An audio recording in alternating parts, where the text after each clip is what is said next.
C'est vrai que c'est dur, mais heureusement que j'ai Dieu, je sens que Dieu m'aide quand même.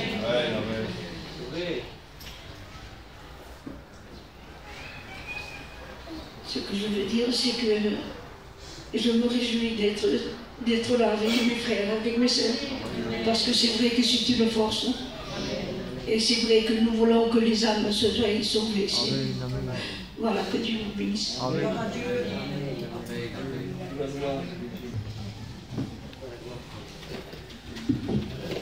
Gloire au Seigneur. Amen. On prie ensemble, alléluia. Gloire à Dieu. Je crois honnêtement et sincèrement que nous vivons des temps où chacun d'entre nous, et peu importe, j'allais dire, le grade qu'on peut avoir, je ne sais pas si c'est bien le mot, mais vous savez, avec le temps, on peut rentrer un peu dans un système, c'est-à-dire qu'on soit pasteur, qu'on soit baptisé, non baptisé, ou qu'on soit ancien ou habitué à venir à la réunion. Je crois honnêtement et sincèrement qu'aujourd'hui, on a besoin d'une réforme dans nos cœurs. Une réforme profonde. Parce que vous savez, à force de venir à la réunion et à force d'écouter les cantiques et d'écouter les prédications et les prédicateurs, la parole peut ne plus pénétrer dans notre cœur. Et on peut venir y assister aux réunions en disant on a été béni, on a eu une bonne réunion, mais sans que réellement, après la réunion, notre cœur change et nos habitudes changent. Parce que le but de la réunion véritable, la véritable action de Dieu dans la réunion, ce n'est pas simplement qu'on sente un frisson ou qu'on dise que la réunion a été bonne. Le but réel de la réunion, c'est qu'après chaque réunion, eh bien, notre cœur soit réformé. Et ce que nous faisions avant, eh bien, qui était mal, eh bien, par l'action de l'Esprit et par l'action de sa parole, eh bien, notre cœur puisse changer. Et ce qu'avant nous faisions et que nous savions que c'était mal, après la réunion, nous ayons une telle conviction de péché et une telle conviction, eh bien, dans nos cœurs que notre voix n'est pas conforme à celle de l'Éternel, eh bien, qu'il y ait un changement. Autrement, ce n'est pas une bonne réunion. C'est une réunion, mais une bonne réunion, eh bien, c'est quand notre cœur est touché et quand notre cœur est transformé. Et je le dis pour vous, mais je le dis pour moi aussi, parce que ce que je prêche ce soir, je veux me le prêcher premièrement à moi, et la parole que j'ai reçue cet après-midi, je me suis mis à part dans ma chambre, je cherchais Dieu, j'avais du mal à rentrer dans la présence de Dieu. J'ai appelé ma compagne, on priait ensemble, et puis à un moment donné, j'ai senti fortement dans mon cœur que l'Éternel, que Dieu, que Jésus, il y a ce texte qui revenait dans mon cœur, qui est dans 1 Corinthiens, et qui dit que Dieu nous a appelés à la communion de son Fils. Et je crois que l'appel premier dans chaque réunion, et l'appel premier de chacun d'entre nous, ce n'est pas l'appel de venir à la réunion, ce n'est pas l'appel d'écouter des cantiques, ce n'est pas l'appel d'écouter une prédication, mais c'est l'appel de retourner à la communion de son Fils. On s'habitue tellement aujourd'hui à des temps modernes où, vous savez, on a vite fait de croire qu'on est en communion avec Jésus alors qu'on ne l'est pas, parce que simplement, eh bien, on a écouté une prédication sur YouTube, on a écouté un enseignement que nous, on a choisi. Aujourd'hui, on ne choisit plus ce que Dieu veut nous dire, on choisit ce que veut entendre de Dieu. C'est tellement facile, on va sur YouTube et on choisit la prédication qu'on veut nous, mais on ne laisse pas Dieu nous parler. Vous savez, Dieu nous parlera toujours, non pas comme on le veut, mais Dieu nous parlera toujours selon la conformité de sa parole. Et le danger aujourd'hui, eh bien, c'est tellement qu'on a le choix, eh bien, c'est de se conforter en écoutant des choses et en essayant de se donner raison, en écoutant des prédications qui nous donnent raison. Et c'était un danger. Et c'était un danger dans lequel, eh bien, le peuple d'Israël était tombé, nous allons le lire ensemble, dans 2 Chroniques, chapitre 15, verset 1. L'Esprit de Dieu fut sur Azaria, fils d'Obed, et Azaria alla au-devant d'Asa et lui dit, « Écoutez-moi, Asa, et tout Juda et Benjamin, l'Éternel est avec vous quand vous êtes avec lui. Si vous le cherchez, vous le trouverez. Mais si vous l'abandonnez, il vous abandonnera. » Et je voudrais vous dire ce soir que si on le cherche, c'est une promesse. Il dit, je me laisserai trouver. Mais il dit maintenant, si vous m'abandonnez, je vous abandonnerai. Parce que je vais vous expliquer quelque chose qui est, eh bien, qui est dans la nature de Dieu. Jonathan l'a dit, Dieu ne contraint pas, Dieu n'oblige pas, Dieu n'est pas un dictateur, il est un père aimant, qui exhorte ses enfants, qui exhorte son peuple, qui exhorte les gens qui commencent à venir aux réunions. Je voudrais vous dire aux nouveaux qui viennent, qui assistent aux réunions, ne vous conformez pas à un système de venir simplement le mardi et le vendredi. Qu'il y ait une soif en vous de rechercher l'Éternel et de rencontrer Dieu. Qu'il y ait un désir en vous d'être réellement en communion avec Dieu, que l'évangile ne soit pas simplement pour vous un chrétien, ce n'est pas simplement quelqu'un qui vient le mardi, le vendredi et puis le dimanche à la réunion. C'est quelqu'un qui vit constamment avec Dieu, qui cherche Dieu, qui en fait le désir de tout son cœur. Il aime de tout son cœur. Jésus, c'est sa passion, c'est son désir. Il en a besoin comme l'air qu'il respire, comme la nourriture qu'il mange. Et si on a perdu cette passion, ce zèle pour Dieu, eh bien laissez-moi vous dire que tout en venant à la réunion, on a abandonné l'Éternel. Parce qu'on peut être dans le temple de Dieu et abandonner Dieu. On peut être à l'écoute de ce que Dieu dit, mais ne pas faire ce qu'il nous dit. C'est une manière d'avoir abandonné l'Éternel. Et on peut avoir une assiduité, et même moi, pasteur, en venant à l'exhortation le mardi, le vendredi, à l'évangélisation, en faisant mes cultes, en faisant des missions, en prêchant l'évangile, eh bien je peux faire mon job sans réellement que mon cœur y soit. L'évangile, c'est pas une question de job, c'est pas une question de travail, c'est pas une question de devoir religieux. L'évangile, c'est une question de cœur. C'est une question où notre cœur est toujours passionné pour Jésus. C'est une question où on doit se réformer et mettre nos voix en conformité avec ce que Dieu veut. Parce que si dans notre cœur on avait passé Dieu en second plan, et si on fait la prière qu'a fait Jacob un jour, il a dit Seigneur, si tu gardes mon arrivée, si tu gardes mon départ, si tu me donnes du vêtement, de la nourriture et que tu me protèges, alors tu seras mon Dieu. Qui ne veut pas d'un Dieu comme ça? Et est-ce qu'on ne serait pas rentré un peu dans cet esprit religieux, superstitieux, en disant je viens à la réunion, je suis un chrétien parce que je viens à la réunion, mais que mon cœur n'a pas changé, que ça fait des mois que je ne prie plus, ça fait des mois que je ne jeûne plus, ça fait des mois que je ne passe plus du temps devant la parole de Dieu, ça fait du temps que je n'ai plus d'intimité avec Dieu, et que je me vis dans une vie routinière, où je me contente simplement de quelques millattes. Dieu n'est pas mort, pour que nous ayons les millattes. Dieu est mort parce qu'il a voulu nous asseoir à sa droite et que nous ayons part à tout ce qui n'est pas. Quand Dieu nous a sauvés dans son plan, il a fait de nous déjà des hommes de prière et des femmes de prière, des hommes consacrés qui haïssent le péché, qui haïssent le monde et qui vivent dans une vie entièrement pour lui, que pour Jésus. Alors excusez-moi si ce message fait un peu fanatique, mais je crois qu'on est toujours, quand on aime quelqu'un, il prend la première place. Amen. Vous aimez vos enfants et vos petits-enfants. Pour vos enfants et vos petits-enfants, vous vous abstenez d'aller dans certains endroits. Parce que vous les aimez. On ne le ferait plus pour Jésus. On ne le ferait plus pour Dieu.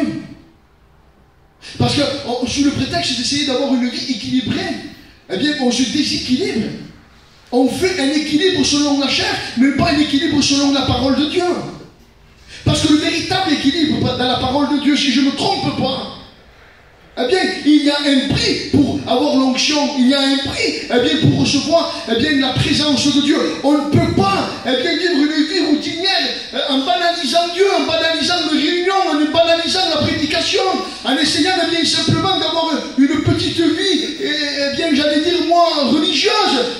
Non, Dieu n'est pas dans ça. On peut justifier sa vie en venant à la réunion. On peut justifier sa vie en prenant notre culte. Je peux justifier ma vie en prêchant. Mais cependant, Dieu dit, si vous m'abandonnez, je vous abandonnerai. Dieu dit ça au peuple d'Israël, le peuple élu, le peuple qui s'était choisi, qui s'était acquis. Et si Dieu a dit à ce peuple qu'il avait acquis, il dit, j'aime Israël comme la prunelle de mes yeux. S'il aime ce peuple qui s'est acquis, et s'il est capable de dire à ce peuple, si tu m'abandonnes, je t'abandonnerai, à plus forte raison, qu'est-ce qu'il peut me dire à moi, qu'est-ce qu'il peut te dire à toi? Alors ce soir, je voudrais simplement ne pas être très lent. Parce que le but de la réunion, ce n'est pas la longueur des mots, ce n'est pas la longueur, la beauté de la parole de Dieu, l'éloquence avec laquelle on dit. Mais le but de la réunion, c'est que dans notre cœur, eh bien, comme le faisait, eh bien, j'allais dire dans l'Ancien Testament, lorsque l'Éternel parlait et qu'ils reconnaissaient dans leur cœur qu'ils avaient péché et qu'ils s'étaient éloignés de Dieu, la Bible dit, ils prirent le sac et la sangle, ils s'humilièrent, ils cherchèrent l'Éternel. Peut-être qu'aujourd'hui c'est le temps de le faire, parce que nous vivons les temps du retour du Seigneur.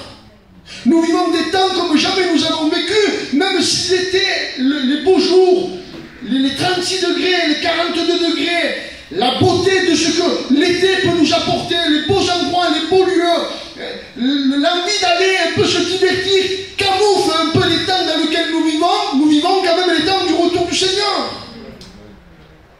Et le diable est en train de nous tromper en disant, eh bien, va à la réunion, écoute la prédication, sois au milieu des frères, mais ne change pas de vie. Reste comme tu es. Dieu te voit, Dieu te connaît, et Dieu sait, eh bien, que c'est pas mal. Non, non, Dieu n'appellera jamais le mal bien. Dieu appellera toujours le mal mal.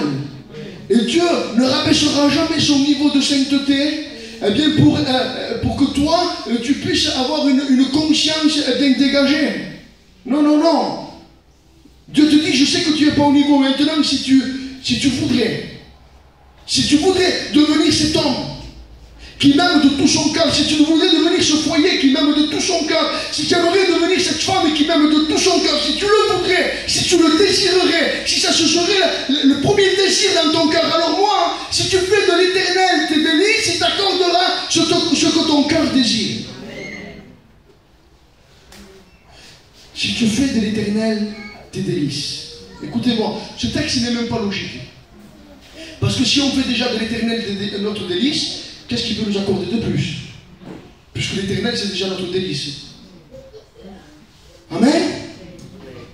Le problème aujourd'hui, c'est qu'on peut venir avec Dieu, eh bien, en chinant avec lui. Seigneur, si je fais ça, tu fais ça. Seigneur, si je donne ça, eh bien, tu vas me donner ça. On ne fait plus les choses de cœur à cœur avec Dieu. On fait les choses en calculant. Je veux faire ça, comme ça, Dieu fera ça. On croit qu'on peut chiner Dieu. Dieu ne le chine pas. Dieu ne l'exploite pas. Dieu, on ne joue pas avec lui. Dieu ne peut pas le tromper. Dieu dit, tu m'aimes, tu me cherches, je me laisserai trouver par toi. Maintenant, si tu m'abandonnes et que tu essayes de vivre une vie, eh bien, cachée derrière des réunions, eh bien, ça ne marche pas. Je t'abandonnerai parce que dans ton cœur, tu m'as abandonné. Mais si tu viens à moi et que tu cherches à être en communion avec moi, et si réellement je suis ta joie, je suis ton bonheur, je suis celui que tu désires, tu veux que je règne dans ta maison, alors je viendrai à toi. Amen. Parce qu'on ne peut pas désirer ce que Dieu a sans Dieu. Parce qu'on peut vouloir ce que Dieu possède sans le vouloir à lui. Je veux la paix, je ne veux pas Dieu. Je veux la conversion de ma femme ou la conversion de mon mari, mais je ne veux pas Dieu. Je veux la conversion de mes enfants, mais je ne veux pas Dieu. Je veux tout le bon de Dieu, mais je ne veux pas Dieu. Alors Dieu lui dira, écoutez, c'est pas comme ça que ça fonctionne. Même si Dieu, dans sa bonté, dans sa richesse, des fois, il nous accorde des bénédictions. Mais la véritable bénédiction, ce n'est pas ce que Dieu nous donne. La véritable bénédiction, eh bien, c'est d'avoir lui en premier dans notre cœur. Et je voudrais me poser la question, et je voudrais vous la poser à vous. Combien de temps nous passons d'heures devant la télévision? Combien d'heures nous passons en train de travailler, en train de chiner, en essayant de gagner de l'argent? Combien de temps nous passons pour divertir nos enfants? Combien de temps nous passons bien, pour faire nos choses à nous? Et combien de temps nous passons pour Dieu? Combien? Allez, Michel, c'est pas une question de temps, c'est pas une question c'est pas une question de niveau, non, non, non. Je vous parle d'un cœur qui aime. Un cœur qui aime, il veut être avec celui qu'il aime, non? Moi, je vais travailler, mais je pense qu'on est obligé. Mais je n'ai pas tout mon cœur dans le travail. Je me languis de voir mes enfants après le travail. Je désire être avec eux. Je désire être un temps dans la parole de Dieu. Je désire m'enfermer dans ma chambre. Je désire avoir un temps où je parle avec ma compagne. Parce que c'est des gens, c'est des personnes qu'on aime. Je ne fais pas ma vie de père pour accomplir ce que je dois. Non, je le fais parce que mon cœur y est. Alors je voudrais vous dire quelque chose. Si notre vie est difficile, si notre vie, eh bien, on a perdu cet élan, on a perdu notre entrain pour Dieu, on a perdu le feu de notre premier amour et on est devenu un peu routinier, un peu, voilà, on s'est habitué un peu aux choses et réellement on ne s'est même pas aperçu, on a abandonné l'éternel. Alors ce soir, ce serait peut-être le temps de dire, Seigneur, où est-ce que j'en suis? Seigneur, je voudrais que tu me bénisses, je voudrais tellement de choses, mais Seigneur, je passe tellement peu de temps avec toi. Mon cœur est tellement éloigné de toi. Mon cœur a tellement, je le dis ce soir, peut-être il y a même certains péchés qui sont rentrés dans notre cœur et qui avant nous l'appelions péché, aujourd'hui nous l'appelons plus péché. On dit bon, c'est bien, ça ne nous touche plus, ça ne nous reprend plus, ça ne nous attriste plus. Et si ça ne nous attriste plus, eh bien c'est parce que notre nature charnelle a repris le dessus. Parce que quand on vit par l'esprit, et lorsqu'on pêche, le Saint-Esprit qui est en nous est attristé. Et le Saint-Esprit a un but de nous amener à la repentance, de nous amener à réformer nos voies, à réformer nos cœurs. Mais si on vit dans le péché constamment et qu'on dit bien, que le sang de Jésus me purifie et qu'on en fait comme une formule magique et qu'on dit bien je me contenterai en venant au fond de la réunion pendant 6 mois, pendant 7 mois, pendant 3 mois, pendant 2 mois, ça c'est religieux, c'est pas de Dieu ça. Dieu n'a pas dit ça, il a dit que celui qui pêche, il se repente et qu'il abandonne son péché. Il n'a pas dit qu'il s'auto-flagelle, il s'auto-punisse. Il n'a pas dit qu'il s'auto-corrige lui-même, non, il a dit qu'il vienne devant moi et qu'il avoue son péché et qu'il le délaisse. Et moi, l'éternel Dieu, parce que je suis un Dieu bon et miséricordieux, je le pardonnerai. Je suis là dans la colère et bon en miséricorde. Mais l'être humain a tellement peur de perdre la face et veut tellement rester dans son image de ce qu'il est. Eh bien qu'il a peur de venir devant Dieu, de peur que Dieu dévoile qui il est. Mais il n'est pas peur ce soir. De toute façon, je vais te dire quelque chose. Et même que tu essayes de cacher ce que tu es, tôt ou tard, ça ressortira. Alors, avant que ça ressorte, avant que ça soit éclatant aux yeux de tout le monde, il vaut mieux venir devant Dieu. Et lui dire, Seigneur, je n'y arrive plus. Je n'ai plus. Il y a des mois que je suis sec.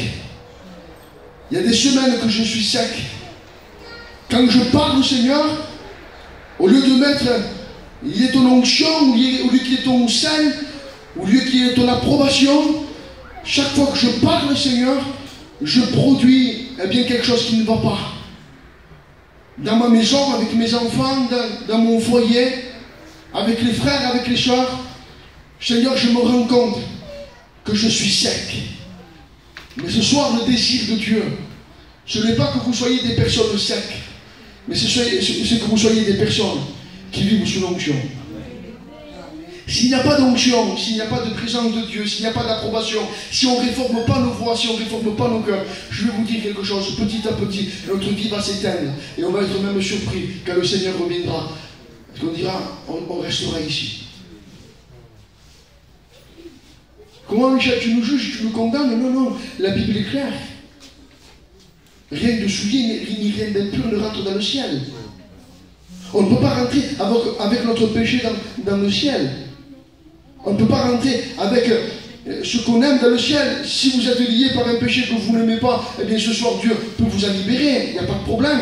Maintenant, si on aime notre péché et qu'on joue avec Dieu et qu'on vit encore constamment dans notre péché, Dieu va nous rejeter, il va nous abandonner. Parce que ses regards, eh bien, ne peuvent même pas regarder ce qui est impur, il est obligé de détourner les yeux. Et ce soir, je voudrais m'adresser aux jeunes qui viennent depuis quelque temps à la réunion et qui sont engagés dans les choses de Dieu, comme aux anciens et comme à moi-même. Parce que Dieu nous appelle à la communion de son Fils. Dieu nous appelle à revenir à lui. Dieu nous appelle à revenir à la simplicité de ce qu'est l'Évangile. Être un chrétien, ce n'est pas autre chose que d'être en communion avec Jésus. C'est pas autre chose. Parce qu'on peut pratiquer une vie en disant je ne touche pas, je ne fais pas. Écoutez-moi, il y a des gens dans le monde qui ne boivent pas, qui ne fument pas, qui ne se droguent pas, qui payent leurs impôts, qui sont honnêtes, et qui sont capables de faire du bien, mais ils ne sont pas pour autant sauvés, parce qu'ils ne sont pas en communion avec Jésus. Ce qui te sauve, Ce qui te permet de rentrer dans le ciel, eh bien, c'est que tu es caché en Jésus. C'est que Dieu le Père ne te voit même plus à toi. Tu es tellement caché dans le Christ qu'il ne te voit plus à toi, il voit le Christ. Tu es caché dans la personne de Jésus. Et je voudrais vous donner un conseil. Lorsque vous venez à Dieu, ne cherchez pas à ne pas pécher, mais cherchez à être en communion avec Jésus.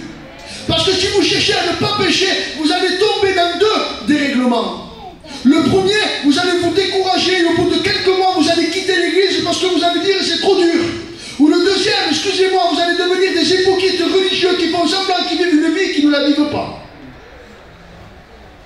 Alors, ce soir, il y a une solution. Celui qui me cherche, je me laisserai trouver par lui. Amen.